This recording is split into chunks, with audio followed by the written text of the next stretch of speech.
Bienvenidas y bienvenidos a esta emisión de Ratones de Biblioteca. Como saben, es un espacio para difundir las investigaciones que se hacen en los acervos de la Biblioteca y Hemeroteca Nacionales de México. Agradezco, como siempre, mucho al público que hoy nos acompaña en esta emisión y les invito a escribir sus saludos, que nos digan de dónde nos están sintonizando, así como sus preguntas y comentarios para que sean atendidos en esta transmisión. Hoy nos acompaña un investigador sumamente brillante, especialista en literatura mexicana, quien nos hablará de un viajero poco conocido del siglo XIX. Antes de darle la palabra, me gustaría leer brevemente algunos datos curriculares para presentarlo. José de Jesús Arenas Ruiz es licenciado y maestro en Letras Mexicanas del siglo XIX por la Facultad de Filosofía y Letras de la UNAM y es doctor en Humanidades en la línea Teoría Literaria por la Universidad Autónoma Metropolitana en la Unidad de Iztapalapa. El título de su disertación de entonces fue La conformación de un género en las letras mexicanas, los relatos de viaje de Manuel Paino. En 2021 fue admitido como miembro del Seminario de Historia de Texas de la UNAM en San Antonio, Texas, y ha participado en coloquios nacionales e internacionales. Entre sus líneas de investigación se encuentra el relato de viaje y las publicaciones periódicas del siglo XIX mexicano. Actualmente se encuentra coordinando los volúmenes Viajeros mexicanos en los Estados Unidos y Viajeros americanos en México, Miradas cruzadas. Como ven, es su tema, el de viajeros. La charla que hoy presenta lleva por título La charla viajero no turista Alberto Lombardo en Estados Unidos, 1882. Doctor, muchas gracias por participar en este espacio. Bienvenido y adelante, por favor. Muy buenas tardes a todos, muy buenas tardes, maestra. Es un gusto estar nuevamente aquí en Ratones de Biblioteca. Inicio mi charla, voy a apoyarme en un PowerPoint. Bueno, gracias, maestra, por compartirlo. Como lo indicó la maestra Giselle, el título de mi charla es Viajero no turista, Alberto Lombardo en los Estados Unidos. Esta charla va a estar dividida en dos partes, la parte biográfica del viajero y un acercamiento a la obra, a su obra como relato, como a partir del relato de viaje. Había pensado acercarme a la obra en esta charla de Alberto Lombardo con respecto a los teatros, cómo él ve los teatros, sus pensamientos acerca de teatro, concepción de las obras, todo esto. Pero encontré también, bueno, lo voy a hacer de soslayo, pero también recordé que Alberto Lombardo tiene un encuentro con Oscar Wilde. Es el segundo mexicano que se encuentra con Oscar Wilde en Estados Unidos. El primero es, como veremos, es Jesús E. Valenzuela, el mecenas de la revista Moderna. Bueno, me permito iniciar la charla ahora sí de manera más esquemática y más formal. Alberto Lombardo llegó a la Ciudad de México alrededor de 1855. ¿Por qué establezco esta fecha? En este momento en este año encuentro dos notas en diarios de la época que dan cuenta de un estudiante el exterior de nombre Alberto Lombardo que estudia en el Colegio de San Ildefonso. Él aprobó la materia de gramática castellana y latina, y más adelante la segunda nota es que este mismo estudiante ha aprobado el curso de filosofía del mismo Colegio de San Ildefonso. Entonces, quiero creer que nació en 1840, lo que nos dejaría ver que se trata de un personaje muy longevo, ¿no? Porque, como se verá más adelante, al final de esta diapositiva, murió en el año de 1910. Alberto Lombardo es abogado de profesión y presentó su examen el jueves 6 de febrero de 1873. Él aprobó todos los exámenes, los 3 exámenes que debía presentar los aprobó con mención honorífica. Los sinodales le hicieron grandes recomendaciones, que se dedicara al ramo de justicia, lo cual hizo a lo largo de su vida, pues desempeñó varios cargos en el Ministerio de Justicia. Y esto queda claro, pues, lo hace cuando en julio de 1874 viaja a Baja California a ocupar un cargo en el área de justicia. Alberto Lombardo viaja mucho, está entre Baja California, la Ciudad de México, Veracruz, Nayarit. En Nayarit es donde él fallece, como lo veremos más adelante. El 11 de octubre de 1877 obtuvo su fiat como escribano público, es decir, hace su examen para ser notario y lo aprueban. Pone su primera oficina en 1877 en la calle de Cordobanes, que es lo que sería hoy Donceles, en el número 14. En 1881 cambia su despacho a la calle de Tiburcio, lo que sería hoy República de Uruguay, en el número 19. En 1883 muere su padre, de nombre Francisco María Lombardo, era un militar y también abogado. Ahí aparece uno de los primeros familiares de este enigmático viajero, con lo que se va conformando su árbol, podemos ir conformando su árbol genealógico de alguna forma, ¿no? En 1889 se traslada a la segunda calle de Mesones, en el número 1, donde establece de nueva cuenta su despacho de notaría. En 1898 deja de ejercer como notario y lo declara una nota del periódico La Patria, lo declara muerto, ¿no? Lo cual no es cierto, y en esta misma nota indican que había perdido una elección a diputado, ¿no? Lo que también nos brinda información nueva de que también ejerció el cargo de diputado, como veremos más adelante. En mayo de 1901, ya entrado el siglo XX, fallece su hermana Guadalupe Lombardo, y Lombardo muere en marzo de 1910 en el estado de Tepic, Nayarit, por una enfermedad, no se dice cuál. Hay 3 notas que dan cuenta de estas. Una es la de Ireneo Paz de su diario La Patria, donde dice que ha fallecido el abogado de renombre Alberto Lombardo, ¿no? Aquí se empiezan a formar lo que es la biografía de este viajero. Son algunos datos que he encontrado en la prensa periódica y que afortunadamente he accedido a ella de forma remota en la Hemeroteca Nacional Digital de México, ¿no? Que es una, como lo diría, es una beta ahí, encontrar todo, es una beta de oro para encontrar todo este tipo de información. Este fue el punto neuronal donde comenzó mi investigación, a la Biblioteca y Hemeroteca Nacional, que después me llevó al Archivo Histórico de la Ciudad de México y otros archivos, ¿no? Como fuentes de nueva información. Hay dos trabajos que hablan acerca de este viajero. Uno aparece en este libro que se llama Republicanos en el Otro Imperio, Viajeros Mexicanos en Nueva York, de la colección Ida y Vuelta al siglo XIX. El autor de este primer estudio, primera presentación a una selección, a un texto que antologan en este libro, se llama Un enigma de nombre Alberto Lombardo, y lo escribe Adam Cruz Bencomo, el cual también ocupo para seguir las pistas y conformar la historia de vida de este personaje, la historia intelectual. Un segundo artículo lo publica, lo podemos localizar en la línea, y es de Silvia Ruiz Tregallo, y se lo traduzco, se llama Nación y Mujer de conquistada a conquistadora en los Estados Unidos, notas y episodios de Alberto Lombardo. Son dos, este estudio acerca de la mujer, de cómo Alberto Lombardo ve a la mujer norteamericana en Estados Unidos, ¿no?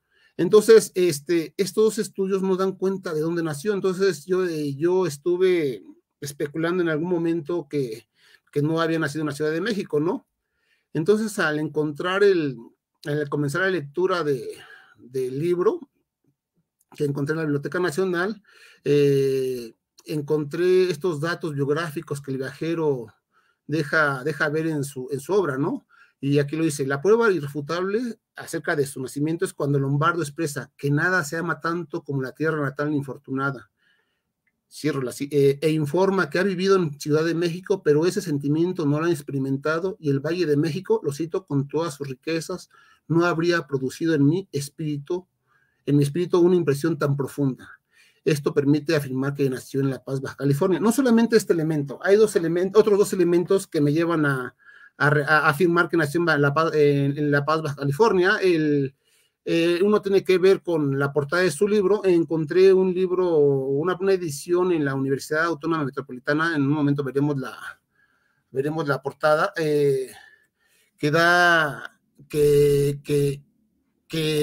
tiene una dedicatoria a un general, ¿no?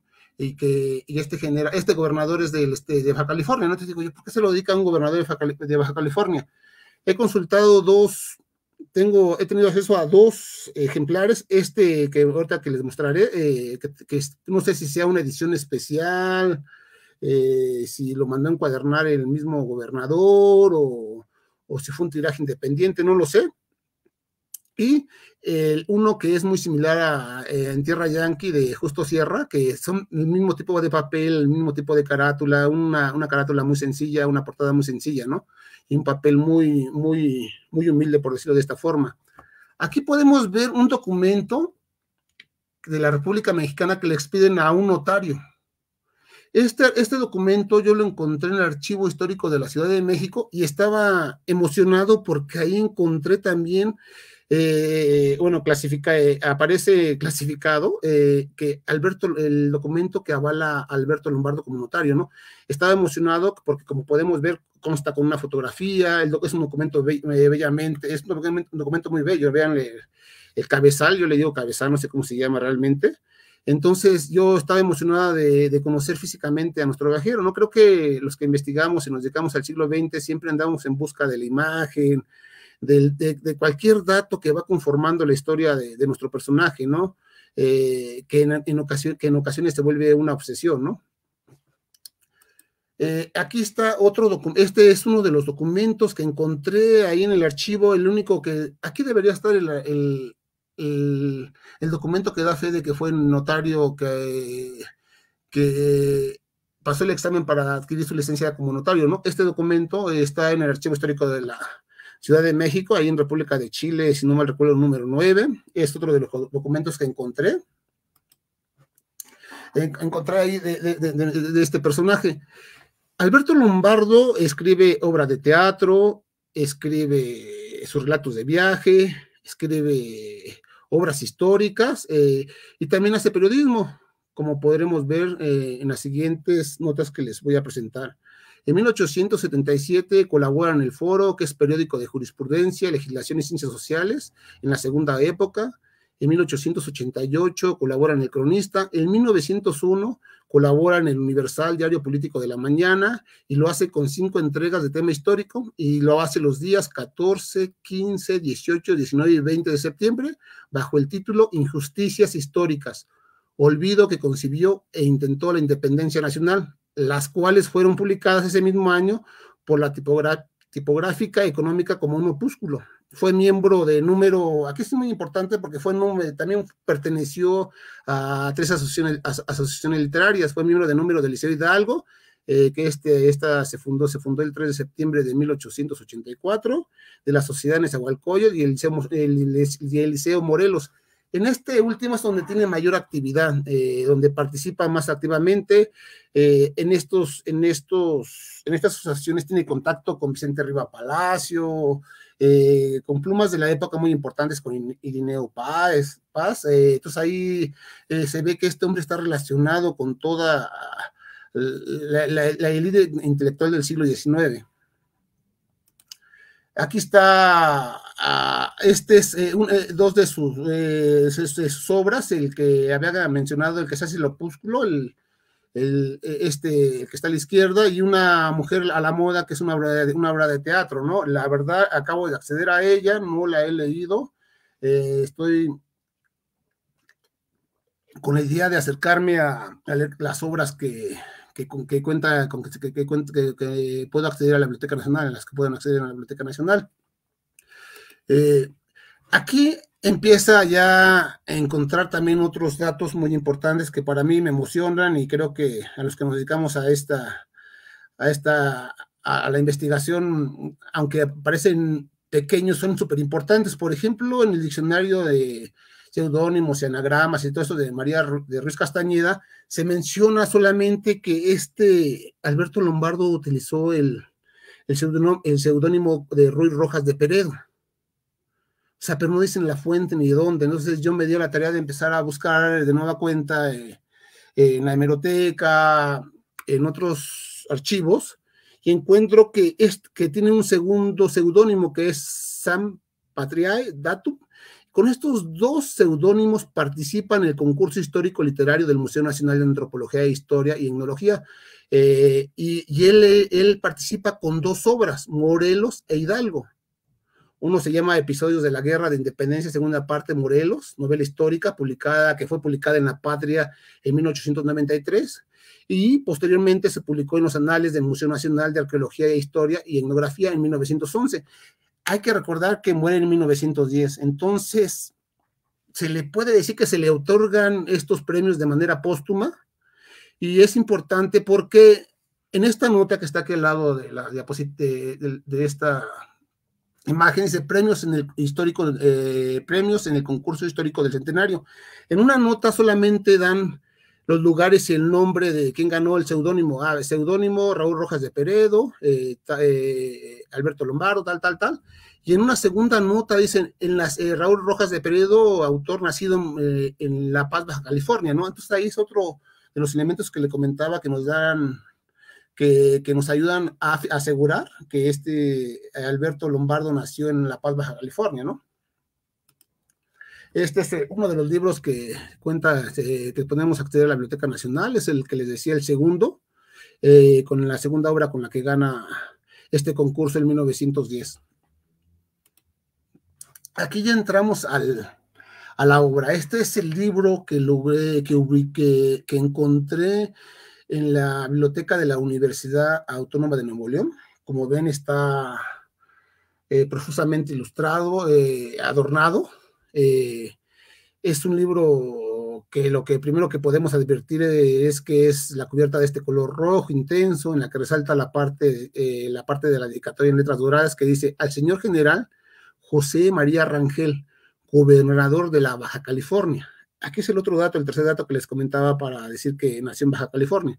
Aunque parece muy nimio este asunto de dónde nació, esto me tendría que llevar en algún momento a consultar algún archivo en La Paz, Baja California, para completar su biografía de este enigmático viajero, ¿no? En la portadilla se completa, como veremos en la portadilla, se completa el ofrecimiento como un testimonio de amistad y de aprecio. Dedico esta obra. Y la rúbrica, y la firma de Alberto Lombardo. Esto, cuando leí esta dedicatoria, dije, ¿por qué se lo dedica a un gobernador de Baja California, no? Lo más pudo ser su amigo, viajó, no sabía, y entonces en algún momento yo decía, posiblemente nació en La Paz, Baja California, y pues resulta que ahora sí podemos afirmar con estos tres datos que nació en Baja California nuestro autor, nuestro viajero. Es la portada y la portadilla. Lo que les comentaba, yo tengo una primera edición de En Tierra Yankee, que tiene un papel gris muy, por decirlo de alguna forma, muy elemental, y casi es el mismo papel de la portada de los Estados Unidos, notas y episodios de viaje, que conserva la Biblioteca Nacional. Entonces, son de esta naturaleza que tienen estos dos libros de ser diseñados muy sencilla, de una manera muy sencilla, ¿no? Pero que en cuanto a contenido y aportación a la historia del relato de viaje, de la biografía de los mismos autores, son súper importantes, ¿no? Ahora sí, entrando un poquito en materia viajando hacia el norte, dice una primera pregunta que me surge cuando estaba haciendo esto y cuando estaba coordinando los libros, es cómo se viajaba a Estados Unidos, cuáles eran las rutas para viajar a los Estados Unidos, ¿no? Lo lógico son los puertos, ¿no? Yo sabía que pues, el puerto de Veracruz, ¿no? Yo decía, pues nos vamos a Veracruz y ahí se parte, ¿no? Entonces, buscando en la prensa de la época, encontré en La Patria Ilustrada la siguiente nota de Joaquín Gómez Vergara, que nos dice que, y lo cito, para ir a los Estados Unidos se puede elegir entre tres caminos.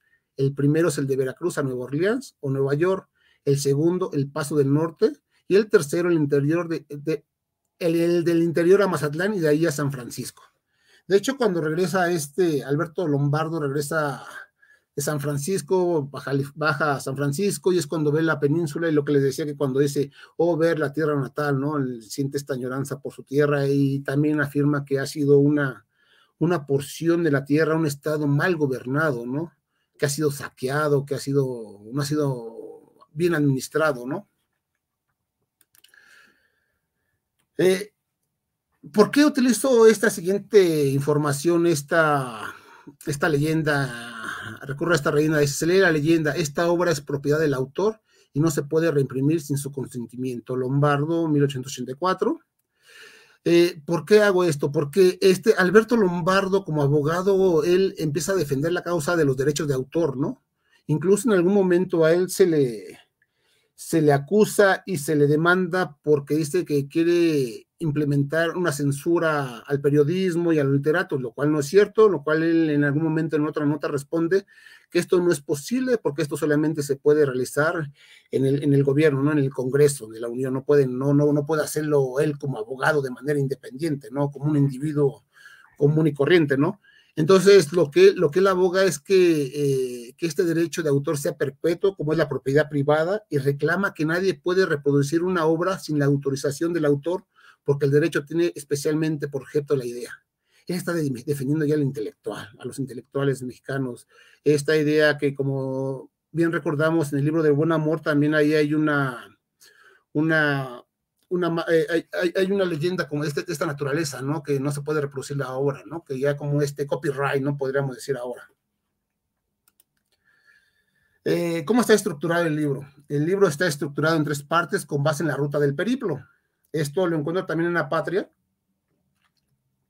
de México, periódico de Lleno Paz. Lo que nos da cuenta, lo que da también cuenta esta nota es que los periodistas realmente leían el libro, ¿eh? Se acercaban, lo leían, lo analizaban y hacían un acercamiento crítico a la obra, ¿no? No solamente era decir, se acaba de publicar esta obra, vayan a comprarla, ¿no? Ven la importancia de este tipo de relatos, de este tipo de obras y lo leen, ¿no? Y así lo queda en claro cuando no está firmada la nota, cuando reportero informa, y lo cito: vía de Veracruz a Nueva Orleans, de ahí a Filadelfia y Nueva York, remontando el Hudson hacia el oeste a través del continente hasta San Francisco, por la vía de Chicago y por California hasta Arizona, regresando a México en vapor desde San Francisco a lo largo de la costa. Este es el periplo que hace la ruta que hace Alberto Lombardo, y de esta misma manera estructura en 3 partes su relato de viajes. Es importante decir, antes de entrar a esta diapositiva, que el viajero en algún momento en la obra hace referencia a las obras en las que se apoyó para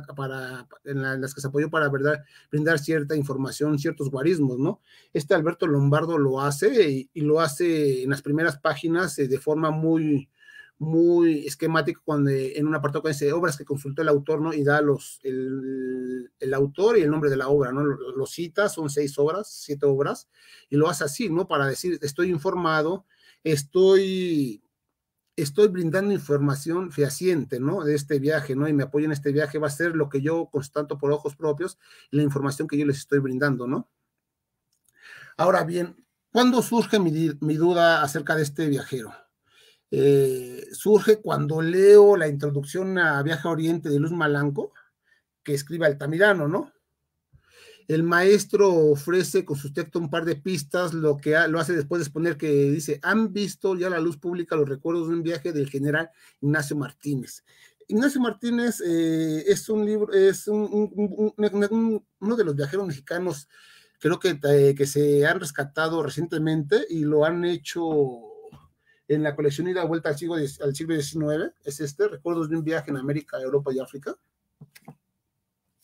Y tiene un estudio un estudio preliminar de la maestra Rosa María Talavera. Es un estudio muy importante. Hay un segundo libro que, si no mal recuerdo, su título se llama Viaje por las 5 partes del mundo, que también no ha sido muy estudiado y que debe la maestra Rosa María Talavera acercarse a esta obra y darlo a conocer y hacer un estudio que nos permita acercarnos de manera más directa a esta obra, ¿no? Entonces tengo estas pistas, y la siguiente mención que hace Altamirano es al libro de Lombardo, pero el título que consignó Altamirano fue Notas y episodios de viaje a los Estados Unidos de Alberto Lombardo, verdadero diario de turista moderno y lleno de interesantes observaciones. Y si vemos aquí, invierte el título, es lo primero que podemos observar. Y 2, el viaje lo realiza en 1882 Alberto Lombardo, y de hecho arriba al puerto de Veracruz el 10 de febrero de 1882 y a las 10 de la mañana toma su barco Whitney, que se llama Whitney hacia Estados Unidos, ¿no? O sea, esta nota también la encontré en una nota que se llama Pasajeros, que también, aunque también Alberto Lombardo habla de su arribo al estado de Veracruz y que toma este barco de vapor, pero aquí ya nos dice el día, el mes, el año y la hora en que zarpa nuestro viajero, ¿no? Todos estos datos son importantes porque nos van dando cuenta de cuánto duró, por ejemplo, su viaje de Buenavista a Veracruz, ¿no? Cuando él inicia dice, es el año de 1882, pues se han conocido la estación Buenavista, sabrán esto, y empieza a hablar de las vicisitudes incluso el registro de equipaje que hace el viajero, ¿no? Hasta llegar aquí a este día cuando zarpa hacia los Estados Unidos. Creo, y bueno, estoy seguro que podemos asegurar que Alberto Lombardo conoció a Ignacio Manuel Altamirano y seguramente le platicó de su viaje y de su proyecto que iba a ser este libro, pero en este momento Altamirano no pudo haber leído el libro porque el libro se publica hasta 1884, ¿no? Tal vez solamente le comentó el proyecto, posiblemente, tal vez el título puede ser se lo sugiere, ¿no? Y con este libro cierra lo que sería su canon del relato de viajes Altamirano, ¿no? Con un libro que aún no se ha publicado, ¿no? De un viajero que ya tenía la experiencia en 1861 de un primer viaje a los Estados Unidos y de este segundo viaje en el año de 1882 y que se concluye hasta 1884 con la publicación del libro. Digo que se concluye este viaje porque pienso que el relato de viajes tiene dos momentos, el viaje en sí y la escritura del relato, ¿no? Son dos momentos, ¿no? Que tiene el viajero, que vive el viajero, ¿no? El momento mismo del viaje y el de la escritura. Hay un segundo acercamiento crítico a este libro y lo hace Manuel Gutiérrez Nájera bajo el seudónimo de Ignotus. Publica una nota en La Libertad, la reseña crítica se llama Biografía a los Estados Unidos por Alberto Lombardo. Se publica el 26 de abril de 1884. Lo primero que podemos decir es que Manuel Gutiérrez Nájera conoce la introducción a Viaje a Oriente que hace el maestro Altamirano a Viaje a Oriente, y él toma muchas ideas, hace una copia, hace una copia de algunas o emula algunos de los pasajes del maestro Altamirano, ¿no? Y de esto se da cuenta, y hay que darle crédito a quien lo merece, el investigador Ernesto Mejía Sánchez, que en la nota 3 de las obras de crítica literaria, ideas y temas literarios, literatura mexicana de 1959, expone que compárase esta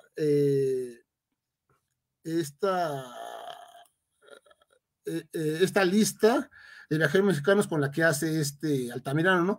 No es tan grave el que haya hecho haya emulado o copiado, no creo que podamos hablar de plagio, pero hoy nos resulta interesante, ¿no? Lo que da también cuenta que Manuel Gutiérrez Nájera conoce libros de relato de viaje, ¿no? La única cuestión que cambia en algún momento con respecto a los viajeros que menciona Altamirano y que menciona Nájera es que utiliza su hipocorístico. Leo la cita de Altamirano. En México ese género literario es tan atrasado más que los otros. Aquí ninguno viaja. ¿Qué van a viajar los literatos si llevan la vida más aporreada que pueda darse? Y solamente salen fuera de garitas cuando les dan un empleío diplomático o les destierra el gobierno por haberse metido a policastros. Aquí hay que recordar puede remitirnos a Guillermo Prieto, ¿no? Revoltosos. Ha habido algunos felices como Luis Malanco, Viaja a Oriente, y Pepe López, aquí está el hipocorístico, Pepe López Portillo, Guillermo Prieto, se leería muy raro si dijera Memo Prieto, ¿no? Pancho Bulnes, Francisco Bulnes y Chucho Cuevas, Jesús Cuevas, que han viajado y escrito sus aventuras. Él solamente brinda el nombre de otro viajero y se ocupa de este Alberto Lombardo, lo cual hace una crítica un poco, no fuerte, una crítica muy acertada, de hecho una crítica muy acertada acerca del libro del relato de viajes, pero también hay que tomar en cuenta por qué hace esta crítica en este momento Manuel Gutiérrez Nájera. Hay que recordar que es 1884, Estados Unidos y México se conectan por el ferrocarril central mexicano, ¿no? Hay igualdad en cuanto al transporte de mexicanos y americanos para trasladarse de un país al otro, ¿no? Empieza una primera oleada de viajeros americanos hacia México y una oleada de viajeros mexicanos hacia Estados Unidos, ¿no? Entonces, al hacer esta reseña de estos libros, también los reporteros aprovechan y dan cuenta e informan acerca del ferrocarril central mexicano, ¿no? Aprovechan la nota que hacen sobre el libro para informar acerca de esta nueva forma de traslado, ¿no? Que es más directa, ¿no? Dice, me permito leer la siguiente nota. Dice, el Duque Hop agrega otras ideas y otros nombres de viajeros que se pueden sumar al texto de Altamirano, que es uno de los más emblemáticos del género de relatos de viajes en México. La crítica que hace al libro de Lombardo es contundente, pues expone que se trata de un libro breve que se compone con trazos muy niños y solo se trata de un viaje a todo vapor. Aquí notas a todo vapor nos recuerda en Tierra Yanqui de Sierra, que no describe y que solo da señas de los lugares, pero con tanta habilidad que es imposible equivocarse. Nos invita únicamente a que le acompañemos en el vagón, llegamos a una ciudad, bajamos un tanto, cuanto atarantados, a la fonda, a la calle, al teatro, al hotel, y al día siguiente vuelta al vagón, al ventanillo, al traqueteo. Creo que esta idea, el transporte afecta el relato de viaje, afecta al viajero. Aquí, como nos damos cuenta, Alberto Lombardo hace una travesía muy rápida, a todo vapor, como bien lo dice Nájera, y creo que es importante porque se da la tarea de conocer más lugares, ¿no? Él mismo dice, en el vagón puedo comer tranquilamente, ir viendo el paisaje. Entonces, aquí ya entra otro elemento, el relato de viaje es más interior, empieza a haber más reflexión, y es lo que presenta Alberto Lombardo. No hace descripciones, no hace descripciones muy complejas, pero sí se ocupa de la descripción, que es muy importante en el relato, ¿no? Cuando ya llega a Estados Unidos, Alberto Lombardo nos regala otra información acerca de otros de sus familiares, que es su hermano, ahorita como lo veremos, que también deja un enigma que hay que resolver, porque dice que su hermano muere a manos de, más bien muere por las balas mexicanas, ¿no? Te queda uno diciendo, entonces lo que yo deduzco es que fue un militar y que en algún enfrentamiento, algún levantamiento, se él pierde la vida, ¿no? Bueno, cito a Lombardo cuando llega a Estados Unidos, dice, primera impresión, al acercarme a la gran metrópoli americana, fue un sentimiento de tristeza. Hacía 20 años yo había entrado a Nueva York en compañía de un hermano, lleno en aquella época de juventud y de vida, que pereció víctima de nuestras discordias. Lo acompañé en su última hora y fui a recoger su cadáver sangriento. Aún me parecía que paseaba con él por la corriente del Hudson. Aún se me figuraba que me seguía, pero no, ha desaparecido para siempre. Y más adelante dice que fueron las balas mexicanas quienes les quitaron la vida, ¿no? Un elemento muy importante y que dice cómo cambia la ciudad es cuando Lombardo indica, llegué a Nueva York cuando la ciudad contaba con 500,000 habitantes y hoy con 1,300,000 habitantes, ¿no? lo que nos dice que toda ciudad es un ente viviente, ¿no? Está creciendo, está desarrollando, se están transformando, y las ciudades, como ese Baudelaire, transforman el corazón del hombre también, ¿no? Otra de las referencias que encuentro a Alberto Lombardo la hace Felipe Teixidor, quien escribe: es curiosa la coincidencia de encontrarse nuestro viajero con Oscar Wilde, es lo que vamos a ver más adelante.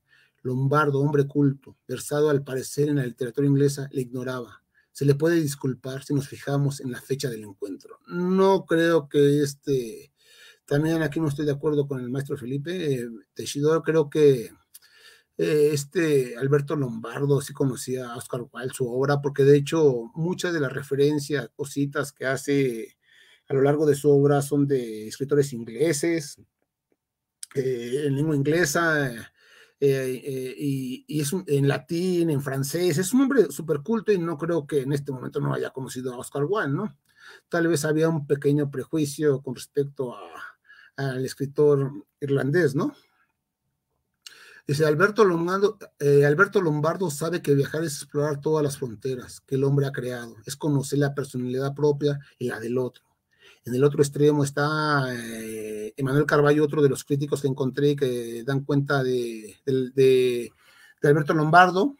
Este crítico literario expone que, lo cito: como no es un hombre culto, Lombardo no sabe quién es, hasta que en un compañero de viaje se lo señala. Wilde y Lombardo viajan en el mismo tren.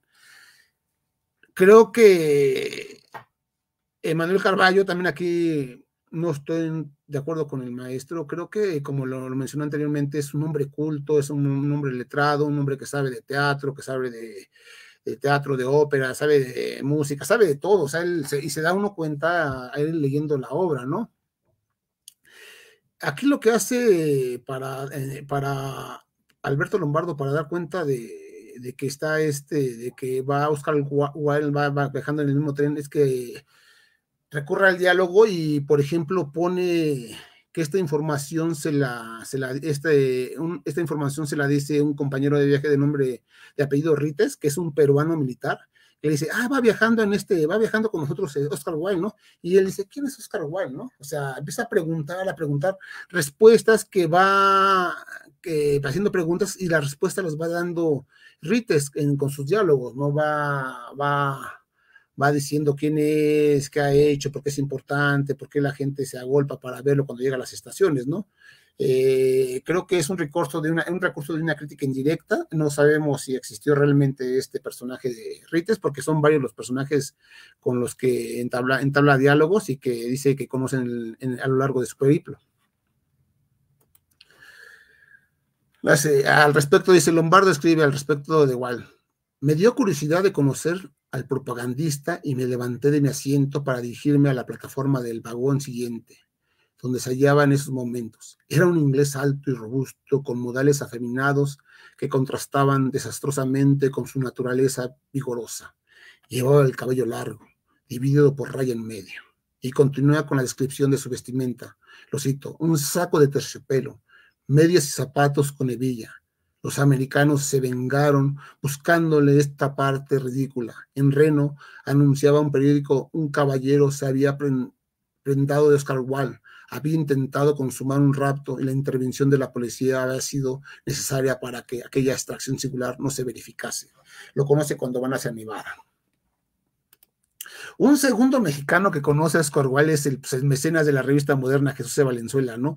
Y el acercamiento que hace Jesús E. Valenzuela cuando conoce a Wilde es diametralmente opuesta a la de Lombardo, ¿no? En sus memorias, Jesús E. Valenzuela reconstruye su encuentro con el poeta, con el autor de Profundis, ¿no? Dice que lo conoce en una cantina en Nueva York la primera vez.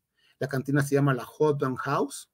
La diferencia del encuentro está en la descripción que hace de Wilde y los adjetivos que utiliza, así como la admiración y el reconocimiento del artista. Incluso Valenzuela escribió un poema, cito algunos versos. Y por su parte Lombardo escribió: las bellas artes han tenido que luchar contra el mal gusto de los americanos y no han podido lograr, creo que nada. Como lo dije, Valenzuela lleva su admiración al género de la poesía, y ahora sí cito lo que escribió Valenzuela, lo cito, dice: con gran delicadeza puso la flor en el cristal del vaso, y apoyando en la mano la cabeza inmóvil, contemplarlo largamente, ajeno a extraños, sin hacerles caso. De hecho, dice que él está, en su memoria dice que está Oscar Wilde sentado viendo la flor, el vaso, y, o sea, y es lo que describe en su poema, ¿no? La fortuna, yo digo que la fortuna está del lado de Valenzuela, que visitó los Estados Unidos en el invierno de 1881 a 1882, y por segunda ocasión se encontró con el poeta viajero en la ciudad del amor fraternal. Y él lo dice: Oscar Wilde, me tocó otra vez verle viajando a Filadelfia, a cuya estación fueron a encontrarle más de 30,000 mujeres, y haber muerto este hombre, quizás el poeta más grande de Inglaterra, en el destierro. Creo que aquí ya se marca la diferencia entre los dos viajeros, ¿no? Y los dos viajeros, hay que recordar, los dos mexicanos que conocen a Oscar Wilde son del norte, ¿no? Son del norte del país. Otra coincidencia.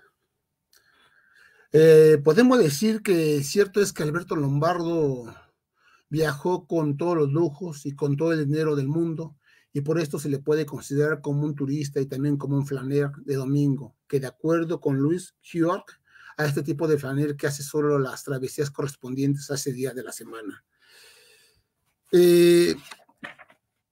Quiero cerrar con una reflexión un tanto poética, creo, un poquito poética, de un texto que estoy escribiendo, y que dice lo siguiente: el viajero debe iluminar su camino y el de todos aquellos con quienes se encuentra. Solo viaja sin luz el que vive sin ella. Al final, Alberto Lombardo brindó un haz de luz al dar cuenta de su encuentro con el otro, con nosotros, con el poeta de nombre Oscar Wilde. Este sería el final de mi charla, bueno, de mi exposición, y si gustan podemos pasar a las preguntas y trabajar hablando. Sí, muchas gracias, doctor José de Jesús Arenas. Muy interesante, un recorrido muy lindo, como un gesto muy lindo, siempre el reconstruir y el ir desmembrando a un personaje desconocido, ¿no? Porque un poco por el perfil que vas platicando, pues él realmente era un notario, ¿no? O era lo que se dedicaba, pero era un aficionado a la literatura, al viaje, y entonces, y además esta conexión que tenía con un montón de asociaciones literarias que le permitía estar, pues, al lujo, ¿no? Entonces, muchas gracias por ese recorrido, lo disfruté, yo creo que el público también. Hay algunos comentarios, voy a empezar leyéndolos porque luego siento que tomo mucho la palabra y no le doy la palabra al público, que es por el que estamos aquí. Nos saluda Miguel García Audelo, mira qué gusto saber de ti, Miguel. Saludos desde las Europas al doctor Arenas. Nos saluda desde las Europas Fernanda del Río, felicidades, doctor Arenas. Dulce María Aradame, que fue también nuestra ratona la semana pasada y estuvo en diálogo también contigo, dice: buenas tardes, muchos saludos al doctor Arenas, gracias por compartir sus hallazgos en los archivos. Y la propia Dulce María dice: el propio Nájera no salió de las garitas, pero es impresionantes recreaciones de los viajeros en tranvía. ¿Qué nos puedes comentar? Sí, cierto. De hecho, lo que decía, bueno, que sabemos, y que, bueno, lo han estudiado el doctor Vicente Quirarte, y que muchas lo menciona la maestra Dulce María Adame,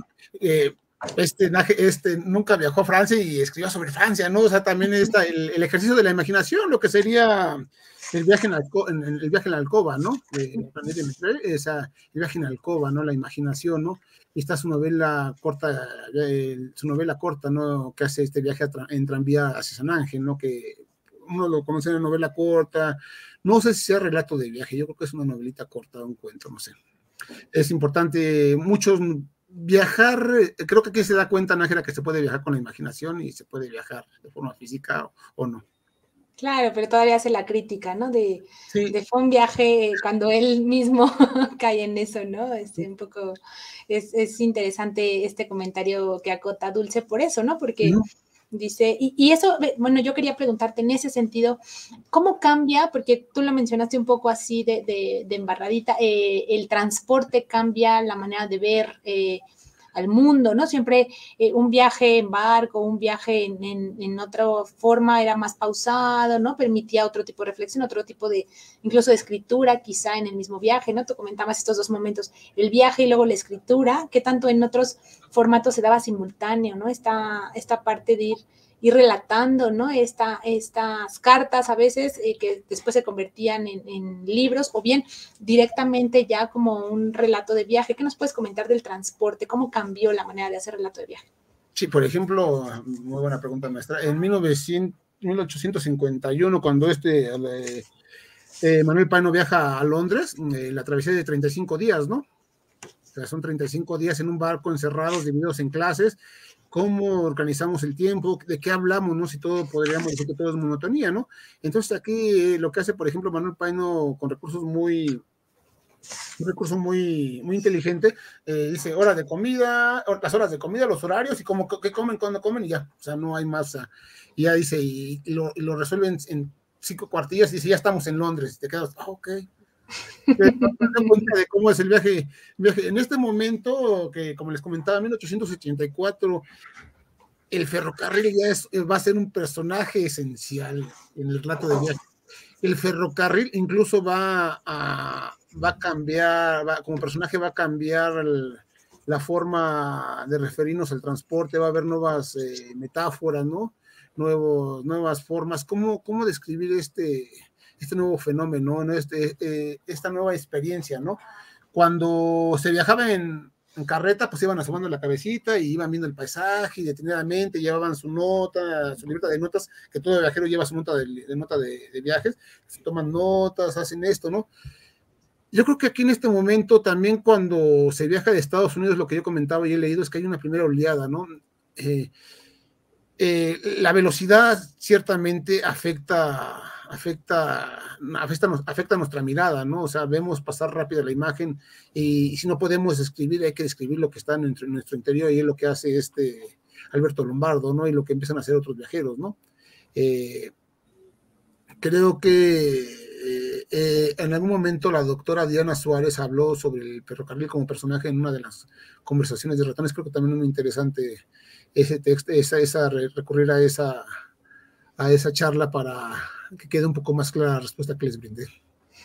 Muchas gracias. Sí, aprovecho para hacer ese anuncio también sobre Diana y la exposición. Tenemos una exposición ahorita del ferrocarril que más o menos fue, ¿no? El pensar en los 125 años, me parece, del ferrocarril que se inaugura en 1873 en México, ¿no? Entonces, estamos hablando de que estaba pues, recién inaugurado, tenía 10 años, algo así, cuando está escribiendo él y cuando está viajando, ¿no? En este transporte. Entonces, sí es esto que comentan, me parece interesante porque es otra manera de escribir el viaje, como dices, como una especie de reflexión al interior, ¿no? Eso siempre va a tener otros tintes y otra manera de ver también el paisaje, las distancias, no era lo mismo, ¿no? Hablar de un recorrido a de hablar ahora en el tren que todo iba a ser más rápido, ¿no?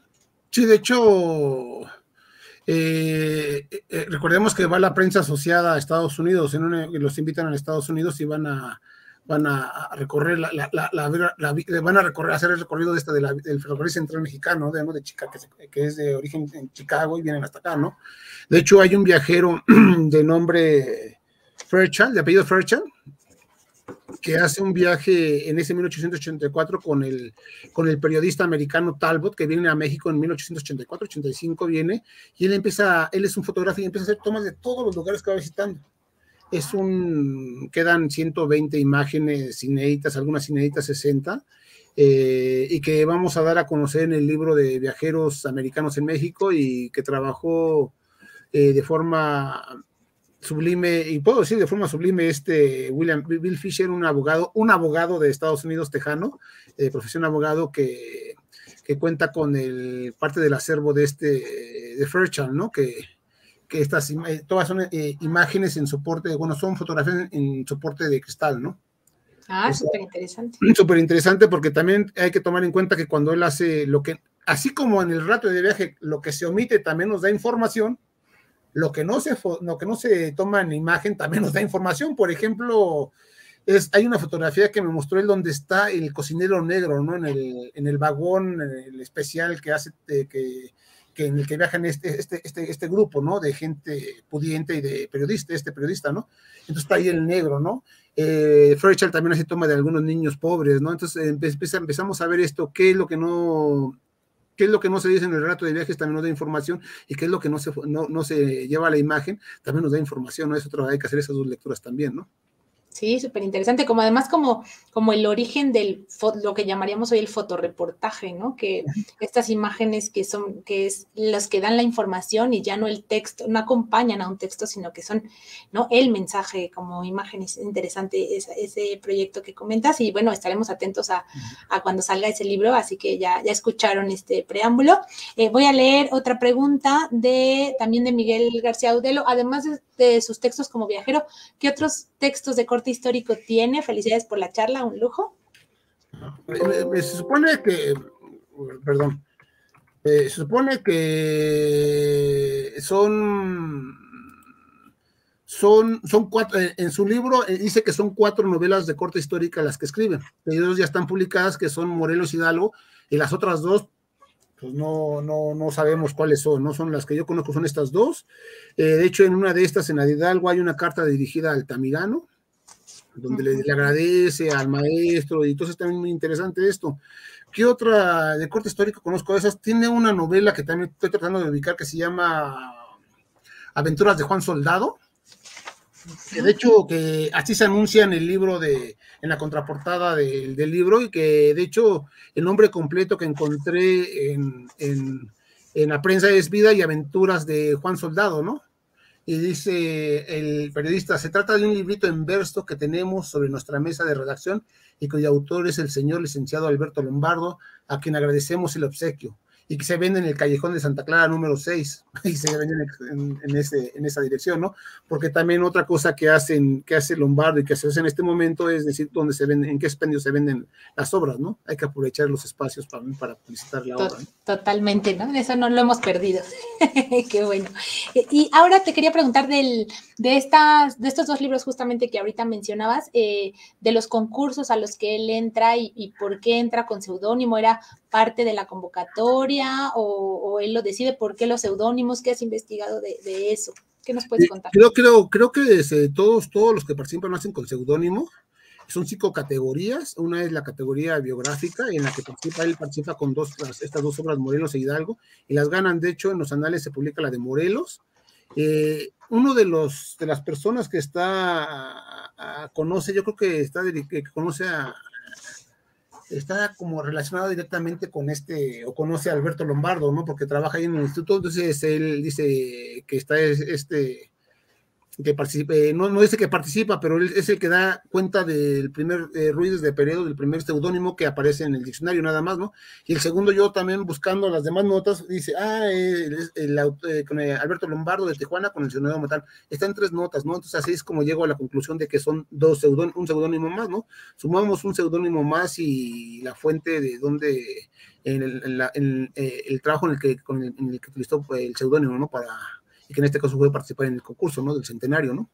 Muy interesante. Siempre esto nos pone a quebrarnos la cabeza, ¿no? Estos orígenes luego si tienen como en contraste 2 o 3 o 4, ¿no? Buscarlos por el estilo, por alguna referencia en otro periódico, en otra nota, es un trabajo de investigación muy acucioso y no siempre tiene resultados como muy alentadores, ¿no? No siempre sabemos el nombre. Otro comentario de Dulce María Dame. Nos dice, gracias al doctor Arenas, me gustaría preguntarle cómo se vincula el relato de viajes con los géneros autobiográficos como los diarios, las cartas, las memorias. ¿Qué nos puedes comentar? Sí, en algún momento también, por ejemplo, el relato de viaje también, el viajero también puede recurrir, lo que decía usted, maestra, a las cartas, ¿no? Al género epistolar, ¿no? Este género que es privado y que pasa a ser del público cuando se publica en la prensa, ¿no? Recuerdo las cartas de Ignacio Ramírez Nigromante, ¿no? Que le hace a Guillermo Prieto, querido Guillermo, bla, o sea, estoy escribiendo, o sea, entonces esta parte se relaciona ahí, ¿no? Son muy importantes, creo que es una de las formas en la que le puedo responder a esta. Lo hace también Manuel Paino cuando dirige sus cartas de su viaje a Veracruz en el invierno de 1843. También estas cartas se las dirige Manuel Paino a Guillermo Prieto, y también se dirige a Prieto con el apelativo querido Guillermo, ¿no? Siempre se refieren de esta forma cariñosa a Guillermo Prieto, ¿no? Pues creo que es el gran memorioso del siglo XIX, ¿no? Este prócer, ¿no?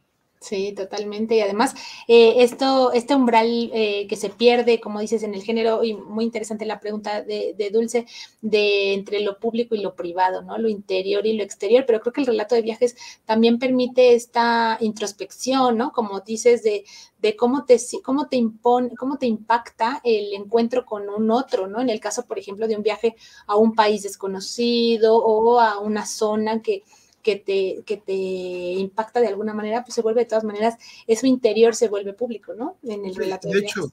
De hecho, creo que el relato de viajes dice más de quien lo escribe, de sus prejuicios, como vimos ahorita de Lombardo, ay, ¿quién es Oscar Wilde? ¿Sabía quién era Oscar Wilde? Estoy seguro que sabía. Y sabe, si menciona a todos los escritores norteamericanos en ese momento que están siendo leídos, poetas y todos los ingleses, o sea, creo que si podemos hacer una lista de todas las citas que se hace, recuerda 50, 60 autores ingleses, italianos, de todos, o sea, conocía a Oscar Wilde, entonces ahí también nos habla, también lo que omitimos, también en el relato de viaje, el relato de viaje dicen más de quien lo escribe que del otro, ¿eh? Totalmente de acuerdo. Es eso, es justamente lo que siente el autor de ese encuentro con el otro, ¿no? Como dices, pues ahí te haces dueño de ese discurso, omitiendo a alguien, ¿no? Y justo de este encuentro con Oscar Wilde quería preguntarte, también pienso que aunque conociera la obra, pues tampoco había mucha información sobre retratos, ¿no? A veces nos pasa con personas que son escritores, nuestros escritores favoritos, y no siempre los ubicamos de cara, ¿no? Tampoco era tan fácil el encuentro. ¿Qué tanto esta omisión era un poco el no tenerlo con cara, o sí fue como tú comentas, como en esta hipótesis de hace como que no sé quién es, ¿no? Sí, yo creo que sí lo conoce porque cuando está en Filadelfia, creo que sí es en Filadelfia, cuando vas en Nevada, entonces él dice, abarrota las estaciones, las mujeres se ponen histéricas, 20,000 allí, o sea, ¿qué le quieren ver a este hombre? O sea, seguramente había algún dibujo o alguna fotografía, no sé, lo conocía, o sea, creo que cuando dice,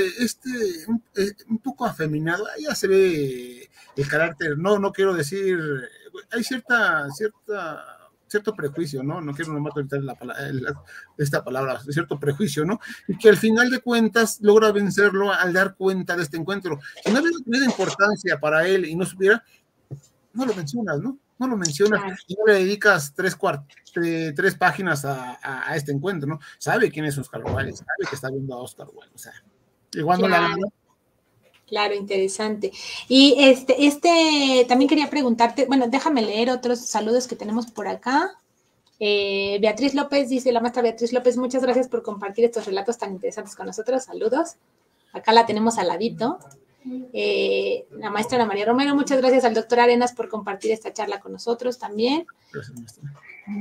Y bueno, Dulce María, impresionante ese encuentro con Wilde. Claro, es que justo esto que dices, ¿no? O sea, tuvo que ser impresionante, ¿no? Por más que estuviera la moral de por medio, por más que estuvieran sus prejuicios, pues tuvo que ser impresionante. Wilde ya era un personaje y no pudo no tener un impacto, ¿no? En ese viaje. De hecho, hay una anécdota que cuenta el doctor Vicente Quirarte, que dice cuando llega a Estados Unidos que lo reciben y usted quién es, soy Bueno, o sea, no soy un escritor, ¿no? Y creo que algunos jóvenes, esto no recordar mal la anécdota que contó el doctor sobre Wilde, dice que algunos alumnos cuando va a presentarse lo van a abuchar, lo van a hacer sentir mal, ¿no? Entonces una señora le dicen, ¿saben qué? Pues prepárate porque va a ser, y ella va como de forma, o sea, elegante, ¿no? Todo un dandy elegante, ¿no? Porque usaba claveles, entonces en este momento va con un frac de forma elegante, y esta es una forma de contracultura, ¿no? Es lo que es el dandy, ¿no? Entonces, pues, todos se quedan callados, ¿no? Yo creo que es imposible que no lo haya conocido. Quiero encontrar otras cosas y de hecho a este pasaje en el texto que escribo le pongo un trébol en el pasaje de los Estados Unidos, ¿no? Qué bonito, ajá. Qué interesante. Y ahora sí, cuéntanos un poquito más del libro que estás preparando sobre los viajeros, que tiene otras colaboraciones, porque creo que al público que nos está viendo en esta charla le interesará ese producto. Sí, este libro lo estamos coordinando el doctor Vicente Quirarte, el doctor Leonel Chávez, el maestro García Audelo bueno, y su servidor. Este proyecto nace en una charla con el maestro Miguel García Audelo. La propuesta la hacemos, nos apoya el maestro Miguel García Audelo desde la UNAM San Antonio. Son dos tomos, Viajeros Americanos en México y viajeros mexicanos en Estados Unidos, ¿no? Hay colaboradores ahí van a participar, por ejemplo, la maestra Ana María Romero va a participar con el análisis de este libro, Los Mexicanos Vistos desde cerca, de esta autora americana que se llama Fanny Chambers Couch. Ella participa con está este personaje que les comenté, este fotógrafo Fairchild. Está el doctor Pablo Mora, también participa, por supuesto. El maestro Miguel Audelo con algunos viajeros también no muy conocidos. Yo con este Alberto Lombardo. La maestra América Viveros Anaya participa con un análisis sobre sobre los relatos de viajes de Justo Sierra.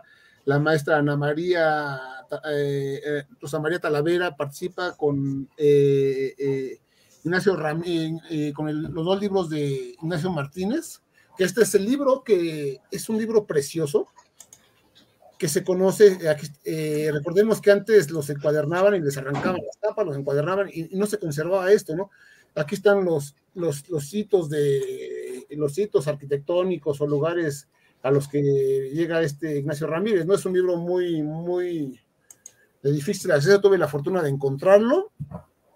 La maestra Rosa María Talavera colabora analizando este relato de recuerdos de viaje y su relato a 5 partes del mundo.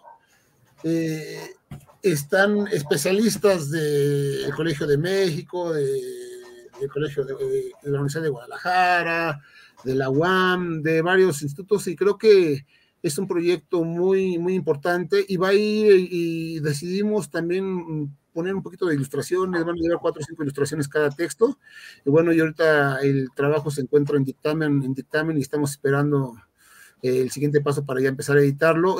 Me encontré, por ejemplo, ¿me permito levantar? Sí, adelante. Estudia, no recuerdo, estudia en Travels México. Este libro lo estudia también una investigadora, no recuerdo el nombre, me disculpo. Y también está en históricas, en el Instituto de Investigaciones Históricas, ahí lo consultamos y vimos, pero también está encuadernado y no tiene y desconocemos esta hermosa portada, ¿no? En color dorado, el lomo, o sea, como el libro, el relato de viaje también como libro puede ser un objeto de arte, ¿no? El relato del libro de los relatos de viaje, ¿no? Y tuve la fortuna de encontrarlo y se están integrando materiales que no se conocen y dar a conocer estas portadas de libros, incluso hasta los mismos viajeros nos hemos dado la tarea de buscar alguna fotografía, alguna imagen, ¿no? Para ilustrar estos textos que van a ser alrededor de 27 textos entre los 2 tomos. Ok, muchas gracias. Y bueno, sobre los autores que, bueno, ya mencionaste bastantes autores que han trabajado el género, ¿cuáles son tus textos favoritos o relatos de los autores que has trabajado, del mismo Leonardo, que tú nos puedas recomendar como lectura, como para acercarse al relato de viajes o para profundizar o porque tienen alguna cosa específica? Un texto fundamental, como lo hemos visto, es el de introducción de Altamirano a Viaje a Oriente de Luz Malanco. Aquí tengo la primera edición, que como les comentaban, no sé cómo sería la portada, aquí yo lo mandé a encuadernar. Es la primera edición. El texto creo que les va a ayudar y les va a dar cuenta de lo que era el canon que establece Altamirano. Creo que textos Melchor Ocampo, es un gran viajero. En Tierra Yanqui también me gusta mucho. Creo que también yo empecé a leer un poquito sobre las mujeres viajeras, que es importante, ¿no? Cómo se construye la mujer viajera, ¿no? Cómo va construyéndose. El estudio que hace la maestra Ana María Romero me gusta mucho, más cerca a esta Fanny Chambers, a esta viajera. Una colección creo que importante es la de, me permito moverme un poquito, es la de Ojos de Papel Volando, ¿no? Que les decía Viaje de un mexicano a Europa de Michoro Campo. Esta colección es muy importante, son creo que 9, 10 números. Uno de los últimos números que saca es sobre Rubén M. Campos, las alas nómades. Las olas nómadas, que hace un estudio introductorio, el estudio lo hace la doctora Luz América Viveros Anaya, ¿no? Y otro de los libros que también salió en esta colección y que también es esencial y que debemos leer es el de Dos Bohemios, de Nemesio García Naranjo, y el estudio lo hace el querido doctor Fernando Curiel. Entonces, tenemos opciones, hay una colección en Consejo Nacional para las Artes, una colección sobre, no sé si se llama Mirada Viajera, creo. También ahí hay varios autores. Entonces, creo que literatura de viajes hay. Y hace falta acercarnos y me gusta mucho, por ejemplo, mi autor, que es Manuel Paino, que es el primer viaje que hace a una exposición universal en 1851, que se llama Memorias e Impresiones de un viaje a Inglaterra y Escocia. Se publica en el 51, en el siglo XIX. Creo que vamos siempre preguntándonos cuando entre los investigadores, yo siempre ando preguntando, ¿y tu autor viajó a algún lado? ¿Dejó algo? Siempre ando preguntándole a todos. Algunos dicen que sí, algunos que no. Por ejemplo, ahorita la doctora Vicenteño, si se pide Ventín, Paula Vicenteño, me dijo que José Tomás de Cuellar había dejado algunos escritos sobre viajes, no los conozco, entonces toda esta construcción se va haciendo poco a poquito y con el apoyo de todos los investigadores, ¿no? Sí, muy interesante, muchas gracias por este recorrido. ¿Algún comentario que quieras agregar? Pues estar aquí, agradecer a este espacio Ratones de Biblioteca, agradecer a la Biblioteca Nacional y la Hemeroteca Nacional, que nos brinda todos los elementos y todo para hacer nuestras investigaciones, para dar a conocer nuevos autores, este acceso que tenemos a materiales de primera, a instalaciones de primera y a gente que labora en la Hemeroteca y Biblioteca Nacional, que siempre son atentos con todos los usuarios, ¿no? Y ahorita con un acceso de mayor facilidad cuando entramos con nuestra credencial, que a mí me emociona tener mi credencial de la Biblioteca Nacional, ¿no? Para entrar. Muchas gracias. Le agradezco a Ratones de Biblioteca la oportunidad de haberme dejado participar por segunda ocasión en este espacio.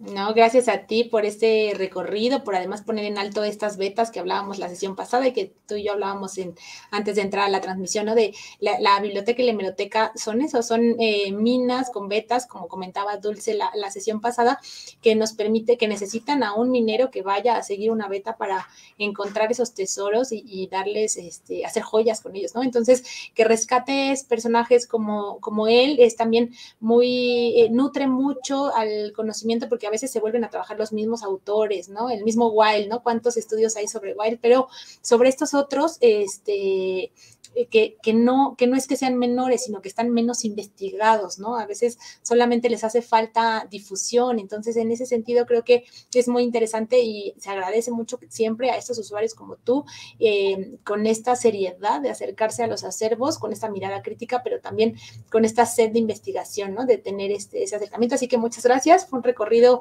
impresionante, encontrar estos puntos de cómo fuiste encontrando datos para poder armar una biografía mucho más completa de lo que estaba y encontrar estas obras que sería importante rescatar, ¿no? En un segundo momento, tanto la parte de viajes como esta novela, las dos novelas que comentabas que están por ahí, ¿no? Que hace falta también desentrañar un poquito. Así que muchas gracias a ti por participar, por este recorrido y por dar a conocer este personaje que es Alberto Lombardo. Muchas gracias también a quienes nos acompañaron durante esta transmisión. Recuerden que se queda grabada en nuestra página de Facebook y en el canal de YouTube, por si es de su interés consultarla o compartirla más adelante. No me resta, como siempre, más que invitarles la próxima semana. En el espacio de Ratones de Biblioteca tendremos la presentación del libro Prensa Periódica, Géneros e Historia Literaria, siglos XIX y XX. Participa un trío súper dinámico que es Irma Elizabeth Gómez Rodríguez, Luz América Viveros y Fernando Ibarra Chávez, que son los editores de la obra, y van a presentarla. La cita es el jueves 23 de febrero en este horario de Ratones de Biblioteca a las 18 horas, así que por favor acompáñenos también la siguiente semana. Gracias, doctor, como siempre, por aceptar esta invitación y por esta extraordinaria charla. Gracias a quienes nos acompañaron. Les invitamos, como siempre, a consultar la oferta académica que tenemos en nuestro sitio web www.bnm.unam.mx, a seguirnos en nuestras redes sociales, Twitter, Instagram, YouTube y Facebook. Y bueno, muchas gracias a todos y nos vemos hasta la próxima. Gracias, doctor. Hasta la próxima. Muy buenas tardes a todos. Gracias.